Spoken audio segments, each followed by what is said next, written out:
할렐루야, 아멘. 네, 오늘도 이 새벽의 시간에 깨어 우리 주님께 나오신 우리 사랑 성도 여러분 환영하고 축복합니다. 우리 오늘도 변함없이 함께 찬양하며 이 하루의 시작을 주님께 올려드리길 소망하는데요. 찬송가 165장, 우리 찬송가 165장 주님께 영광, 우리 찬송가 165장 우리 주님께 영광, 우리 함께 찬양하시겠습니다. 우리 찬송가 165장 주님께 영광, 우리 함께 찬양하며 나아가도록 하겠습니다. 주님께 영광, 다시 사신 주, 사망 권세 모두 이기시었네. 흰 옷 입은 천사 돌을 옮겼고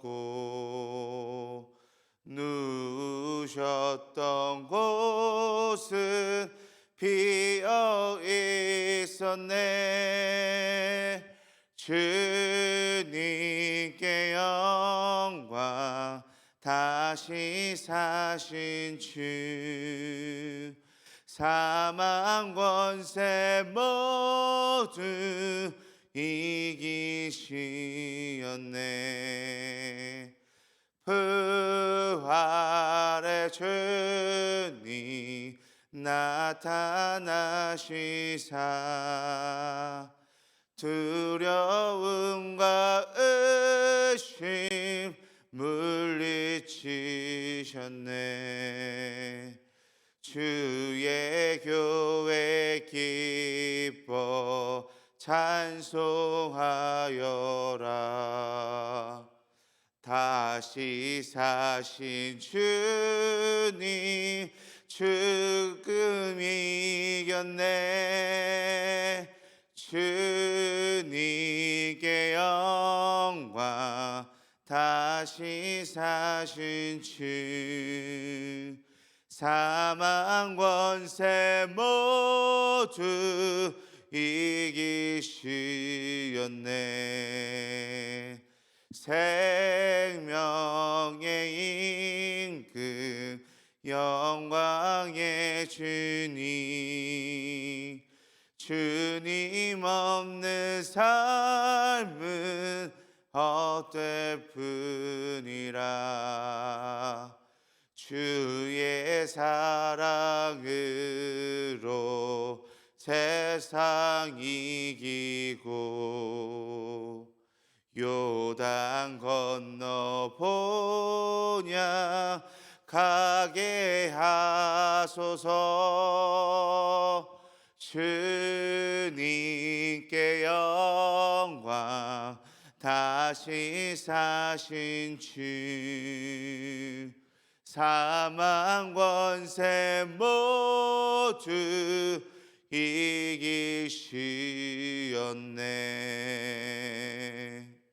아멘. 우리 다같이 함께 기도하시겠습니다. 하나님 아버지, 감사합니다. 오늘도 이 새벽의 시간을 온전히 깨어서 우리가 하나님께 이 예배 시간으로 나아갈 수 있음에 너무나도 감사합니다. 주님, 오늘 이 하루도 우리가 주님께 찬양하고 주님께 기도하고 주님의 말씀을 들으며 나아갈 때 오늘 우리에게 주님께서 하시는 말씀이 무엇인지를 이 시간을 통해서 분명히 깨닫게 하여 주시옵고, 날마다 우리가 주님과 함께하는 그 모든 것을 기억하며 나아갈 수 있는 우리들의 하루하루가 될 수 있도록 인도하여 주시옵소서. 주님, 우리가 이 어둡고 이 험악한 세상 가운데서 우리가 빛을 발하는 것은 오직 우리 주님께 영광을 올려드린다라는 일이라는 것을 다시 한번 기억하게 하셔서 우리가 어떠한 상황 가운데서도 어떠한 곳에서든 주님께 날마다 영광을 올려드릴 수 있는 우리들 되게 하여 주시옵소서. 또한 이 사순절의 기간을 우리가 함께 지키며 묵상하며 나아갈 때 우리를 위해 십자가에 못 박혀 돌아가신 그 주님을 기억하고 그 주님의 사랑을 날마다 잊지 않아서 우리가 그 주님과 날마다 함께 동행할 수 있는 이 사순절의 기간들이 될 수 있도록 주여 축복하여 주시옵소서. 감사하며 다이신 예수 그리스도의 이름으로 기도드립니다. 아멘. 아멘. 오늘도 우리 함께 하나님의 말씀을 보길 소망하는데요. 우리 함께 보실 하나님의 말씀은 우리 마가복음 12장 13절에서 27절 말씀입니다. 우리 신약성경 마가복음 12장 13절에서 27절 말씀입니다. 제가 가진 성경으로는 신약성경 76페이지에 있습니다. 우리 신약성경 76페이지에 있는 마가복음 12장 13절에서 27절 말씀, 우리 함께 찾으셨으면 우리 함께 한 목소리로 합독하며 나아가도록 하겠습니다. 우리 마가복음 12장 13절에서 27절 말씀 우리 함께 읽도록 하겠습니다. 그들이 예수의 말씀을 책잡으려 하여 바리새인과 헤롯단 중에서 사람을 보내매 와서 이르되 선생님이여 우리가 아노니 당신은 참되시고 아무도 꺼리는 일이 없으시니 이는 사람을 외모로 보지 않고 오직 진리로서 하나님의 도를 가르치심이니이다. 가이사에게 세금을 바치는 것이 옳으니까 옳지 아니하리까? 우리가 바치리까 말리까 한데 예수께서 그 외식함을 아시고 이르시되 어찌하여 나를 시험하느냐? 데나리온 하나를 가져다가 내게 보이라 하시니 가져왔거늘 예수께서 이르시되 이 형상과 이 글이 누구의 것이냐 이르되 가이사의 것이니이다. 이에 예수께서 이르시되 가이사의 것은 가이사에게 하나님의 것은 하나님께 바치라 하시니 그들이 예수께 대하여 매우 놀랍게 여기더라. 부활이 없다 하는 사두개인들이 예수께 와서 물어 이르되 선생님이여 모세가 우리에게 써주기를 어떤 사람의 형이 자식이 없어 아내를 두고 죽으면 그 동생이 그 아내를 취하여 형을 위하여 상속자를 세울지니라 하였나이다. 칠형제가 있었는데 마지가 아내를 취하였다가 상속자가 없이 죽고 둘째도 그 여자를 취하였다가 상속자가 없이 죽고 셋째도 그렇게 하여 일곱이 다 상속자가 없었고 최후의 여자도 죽었나이다. 일곱 사람이 다 그를 아내로 취하였으니 부활 때 곧 그들이 살아날 때에 그 중에 누구의 아내가 되리까? 예수께서 이르시되 너희가 성경도 하나님의 능력도 알지 못함으로 오해함이 아니냐? 사람이 죽은 자 가운데서 살아날 때에는 장가도 아니 가고 시집도 아니 가고 하늘에 있는 천사들과 같으니라. 죽은 자가 살아난다는 것을 말할지인데 너희가 모세의 책 중 가시나무 떨기에 관한 글에 하나님께서 모세에게 이르시되 나는 아브라함의 하나님이요 이삭의 하나님이요 야곱의 하나님이로다 하신 말씀을 읽어보지 못하였느냐? 하나님은 죽은 자의 하나님이 아니요 산 자의 하나님이시라. 너희가 크게 오해하였도다 하시니라. 아멘. 제가 수요일날 새벽 기도 때도 잠깐 말씀드렸는데 우리가 함께 살펴보고 있는 이 마가복음 말씀은 1장부터 10장까지는 예수님의 이 공생의 사역 3년간의 행적을 이야기하고 있고요. 또한 우리가 함께 살펴보고 있는 이 마가복음 11장부터는 이 고난주간의 한 주간의 행적을 말씀하고 있다라고 이 수요일날 잠깐 언급을 드렸습니다. 고난주간의 첫 시작인 종료주일에 예수님은 나귀 새끼를 타시고 이 예루살렘에 입성하십니다. 많은 사람들이 호산나 다윗의 자손이여라고 환호하고 있었습니다. 그리고 예루살렘에서 무화과나무를 저주하시고 성전을 청결하게 하시는 모습 또한 우리가 살펴볼 수 있었습니다. 만민이 기도하는 집이 되어야 할 성전이 강도의 소굴이 되어버렸기 때문입니다. 그러자 이 유대 교권자들은 모두가 다 하나같이 이 예수님을 해치려고 모의합니다. 그리하여 예수님은 유대 교권자들의 거센 도전과 거센 비판을 받게 됩니다. 그들은 특히 세 가지의 측면에서 예수님을 공격하기 시작합니다. 첫 번째는 제사장들이었습니다. 그들은 예수님에게 권위의 문제를 제기하고 있습니다. 무슨 권위로 이런 일을 하느냐? 왜 성전에서 소란을 일으키느냐? 왜 성전에서 소란을 피느냐? 라고 따집니다. 그러자 예수님은 우리가 함께 살펴봤던 말씀인 이 포도원 농부 비유를 말씀하십니다. 예수님은 누구이십니까? 예수님은 하나님의 아들이시고 교회의 머리가 되시는 분이십니다. 하나님의 주권을 인정하는 믿음이 있어야 한다는 것을 이 비유를 통해서 다시 한번 알려주고 있었습니다. 또한 두 번째는 바리새인들과 헤롯 당원들입니다. 이들은 예수님에게 오늘 말씀에서 나오는 것처럼 세금 문제를 제기하고 있습니다. 그러자 예수님은 우리가 너무나도 잘 아는 말씀인 가이사의 것은 가이사에게, 그러나 하나님의 것은 하나님께 바치라라고 말씀하고 계십니다. 가이사의 것이 따로 있고 하나님의 것이 따로 있다라고 하는 의미가 결코 아닙니다. 가이사의 권세도 하나님의 주권하에 있다라고 하는 의미를 이 말씀 속에 담고 있는 것입니다. 즉 하나님께 바치라, 하나님께 드리라라고 하는 말을 더욱더 강조하고 있는 말씀이었습니다. 또한 세 번째는 사두개인들이었습니다. 그들은 계대 결혼의 문제점을 지적하면서 예수님에게 부활의 문제를 제기하고 있습니다. 그러자 예수님은 하나님은 죽은 자의 하나님이 아니라 산 자의 하나님이다라고 말씀해 주십니다. 이처럼 이상한 질문과 어떻게든 예수님을 책잡으려고 하는 이 질문에도 예수님께서는 올바른 대답과 함께 분명한 길과 분명한 진리를 말씀해 주고 계십니다. 오늘날을 살아가는 우리들도 바르게 알기 위해서 노력하고, 또한 예수님께서 말씀하신 대로 우리는 바르고 온전하게 알고 믿어야 합니다. 그것이 특히 우리 하나님과 관련된 것이라면 더욱더 그러해야 한다는 것입니다. 그래서 오늘은 이 마가복음 12장 말씀을 살펴보면서 이 세금과 부활에 대한 내용을 함께 살펴볼 텐데요. 그래서 오늘은 이 세금과 부활에 대한 이해라고 하는 제목으로서 오늘 말씀을 통해 어떻게 이 말씀을 우리가 올바르게 이해할 수 있을지, 또한 이 말씀을 통해서 오늘 우리에게 무엇을 말씀하고 계신지를 우리가 함께 살펴보도록 하겠습니다. 우리 다시 한번 우리 오늘 본문 말씀인 13절 말씀을 함께 읽도록 하겠습니다. 우리 13절 말씀 함께 읽도록 하겠습니다. 그들이 예수님의 말씀을 책잡으려 하여 바리새인과 헤롯 땅 중에서 사람을 보내매. 예수님을 만난 사람 중에 예수님을 지지하는 사람도 있었지만 그렇지 않은 사람도 있다라는 것을 우리는 이 말씀을 통해서 분명하게 알 수 있습니다.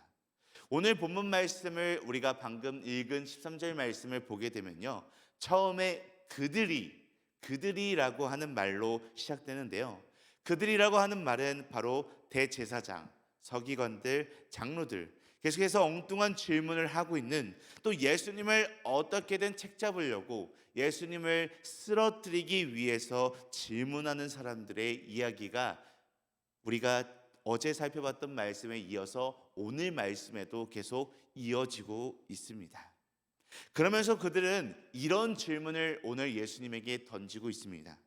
가이사에게 세금을 바치는 것이 옳으니까 옳지 아니하니까. 이 당시에 세금이라고 하는 것은 유대인들에게 있어서는 너무나도 민감하고 예민한 문제였습니다. 왜냐하면 유대인들은 피지배국으로서 져야 하는 커다란 삶의 짐이자 원통이 바로 이 세금이라고 하는 것이었습니다. 이 세금을 안 낼 수는 없고 내면서 늘 수치를 맛봐야 했던 것이 바로 이 세금이었습니다. 아무리 개혁적이고 새로운 신앙 운동을 선도하는 예수라도 이 문제만큼은 로마와 유대교 어느 쪽과도 충돌을 빚을 수밖에 없을 것이다. 저 사람이 분명히 힘들고 어려운 상황에 빠질 것이다 라고 생각하고 오늘 이 예민한 세금에 관한 질문을 예수님께 던지고 있습니다.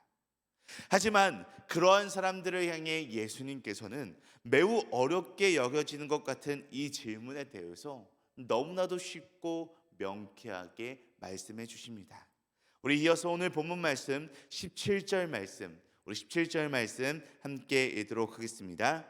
이에 예수께서 이르시되 가이사의 것은 가이사에게, 하나님의 것은 하나님께 바치라 하시니 그들이 예수께 대하여 매우 놀랍게 여기더라. 아멘. 이 당시에 데나리온 동전에 그림과 글이 있었는데요. 그것이 바로 가이사 황제의 초상화였습니다.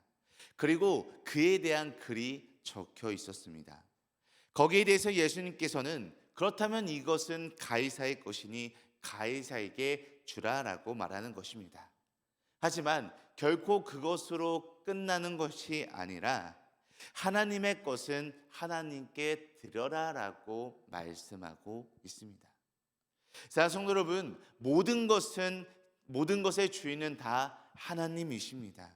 모든 자연 만물, 또 우리 사람의 형상으로 만들어 주신 그 모든 것의 근본 기준은 바로 삼위일체 하나님께로부터 온다라는 것을 우리는 분명하게 알고 믿고 있습니다. 그 하나님의 형상을 넘어설 수 있는 것이 과연 이 땅에 무엇이 있겠습니까? 그저 동전을 만들 때 거기에 사람의 모양을 넣었다라고 해서 그것이 그의 소유가 되지 않는다는 것은 우리는 너무나도 잘 알고 있지 않습니까?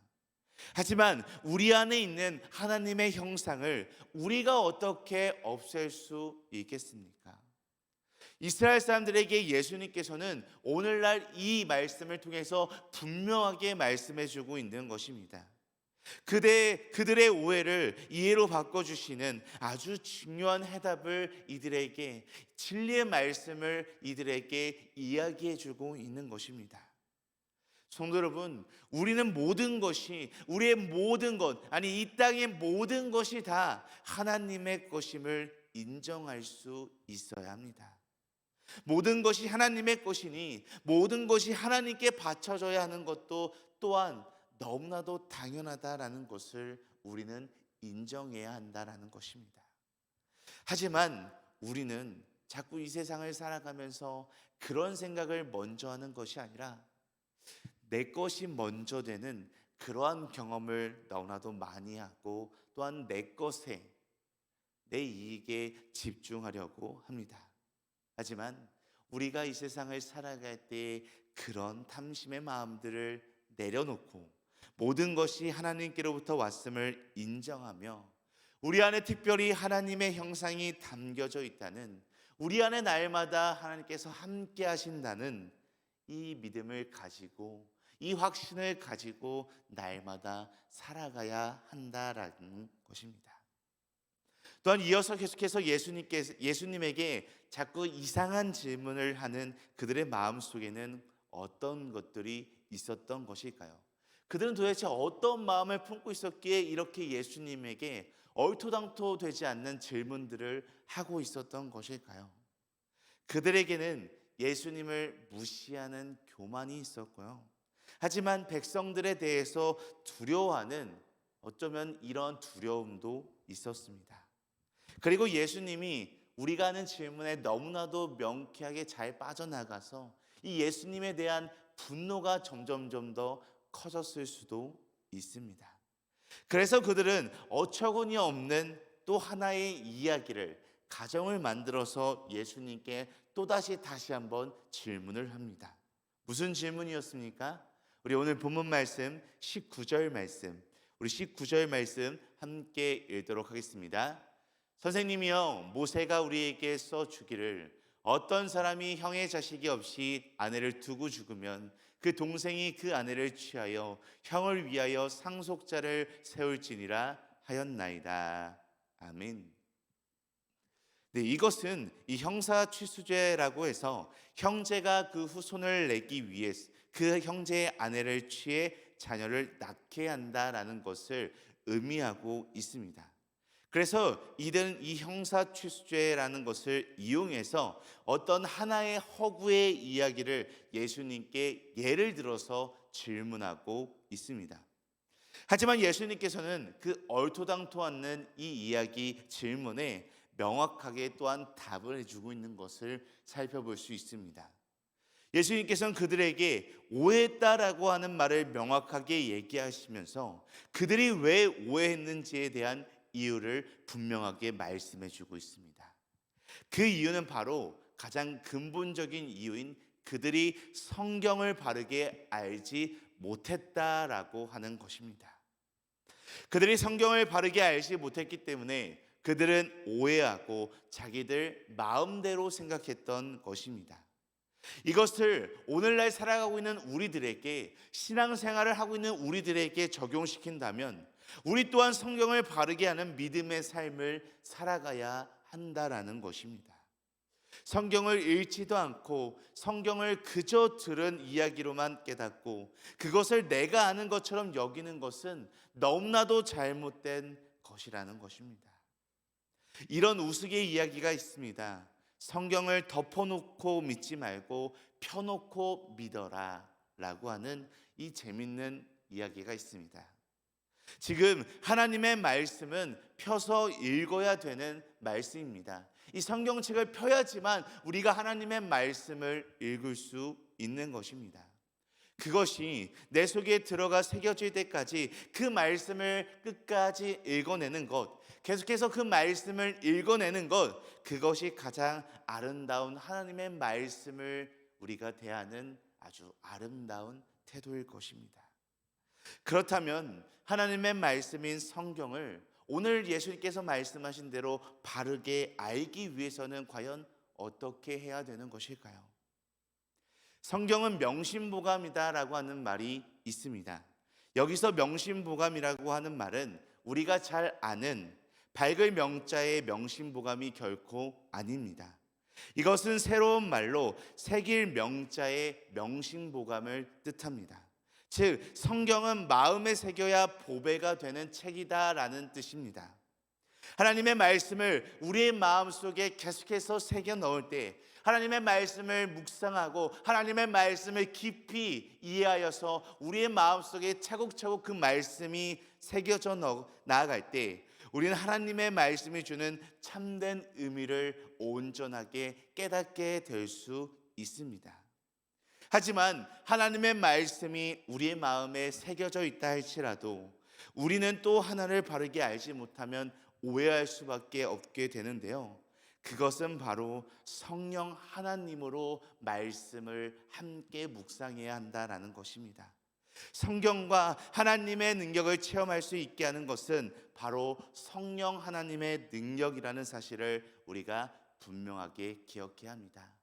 그렇기 때문에 우리가 하나님의 말씀을 읽을 때 성령 하나님께서 함께하여 주셔서 이 말씀을 온전히 우리의 마음속에 새길 수 있게 해달라고 우리는 기도하고 나아가야 한다라는 것입니다. 자, 존경하는 등말가족 여러분, 예전 종교개혁자들은 성령의 조명하심을 통해서만 하나님의 말씀을 바르게 해석할 수 있다라고 생각하고 믿었습니다. 그래서 그들은 날마다 성경 말씀을 대할 때마다 하나님의 말씀 안에서 하나님의 마음과 하나님의 뜻을 알기 위해서 성령 하나님의 임재를 간구하는 기도를 강렬하게 드렸습니다. 이처럼 우리는 성경 하나님의 임재 속에서 하나님의 말씀 속에 담긴 하나님의 능력을 계속해서 살펴볼 수 있게 됩니다. 성경과 하나님의 능력을 바르게 알게 될 때 우리는 이 부활, 하나님의 나라라는 것에 대한 올바르게 이해할 수 있게 되고요. 또한 올바르게 믿을 수 있게 되는 것입니다. 오늘 말씀에서 말하는 부활에 대한 의미는 무엇입니까? 죽은 이후에 하나님을 섬기는 것에 대한 것을 생각하는 것이 결코 아니라 우리가 살아있는 그 순간에 바로 하나님을 어떻게 섬길지를 확실히 알고 있어야 된다는 것을 오늘 말씀을 통해서 예수님께서는 말씀하고 계십니다. 그렇기에 오늘 하나님의 말씀 속에서 우리가 성경과 하나님의 능력을 성령의 조명하심 속에 알아가게 되는, 또한 이 말씀을 우리의 마음속에 품고 이 말씀으로 인하여 하나님을 온전히 믿고 하나님을 온전히 따르며 살아갈 수 있는 저와 여러분들의 삶이 되시기를 간절히 소망하고 간절히 축복합니다. 우리 시간 함께 기도하시겠습니다. 모든 만물의 주인 되시는 하나님 아버지, 우리가 날마다 믿음의 삶을 살아가면서 하나님이 주인 되심을 선포하면서도 작은 소유와 생존의 문제 속에서 흔들리는 모습을 시시때때로 발견합니다. 주님, 이러한 우리의 삶 가운데 우리 속에 창조주 하나님의 형상과 부활하신 예수님의 이름이 새겨져 있음을 날마다 순간순간 확인하게 하셔서 결코 흔들리지 않는 구원의 확신과 믿음을 누리며 증거할 수 있는 우리들의 삶이 되게 하여 주시옵소서. 주님, 우리가 이 시간을 통하여 또한 깨달은 것처럼 날마다 하나님의 말씀을 우리가 마음속에 새기며 나아가길 원합니다.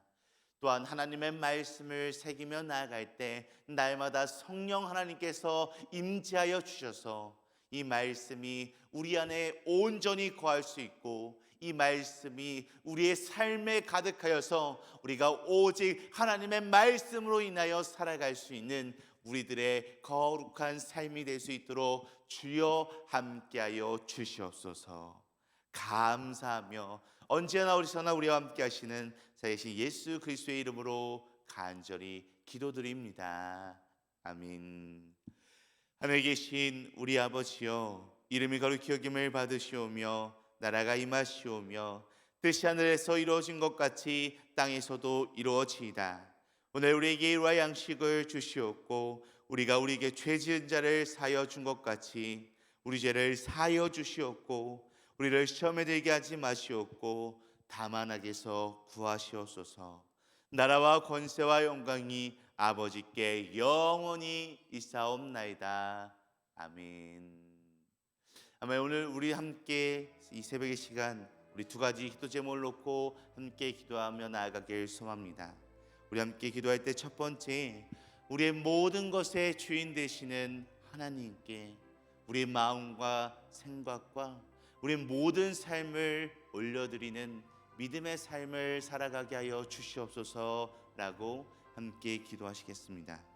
우리 이어서 기도할 때 우리가 스스로 판단하여 하나님을 오해하고 또한 성경을 잘못 이해한 부분이 있다면 그 즉시 회개하고 날마다 성령의 중명하심에 따라 말씀을 깨달을 수 있게 하여 주시옵소서라고 우리 함께 이 두 가지 기도 제목을 놓고 기도하실 후에 각자 가지고 계신 문제와 어려움, 슬픔과 또한 마음에 품고 있는 기도 대상자들이 있다면 그들을 놓고 이 시간 자유롭게 기도하도록 하겠습니다. 우리 다 같이 함께 기도하시겠습니다.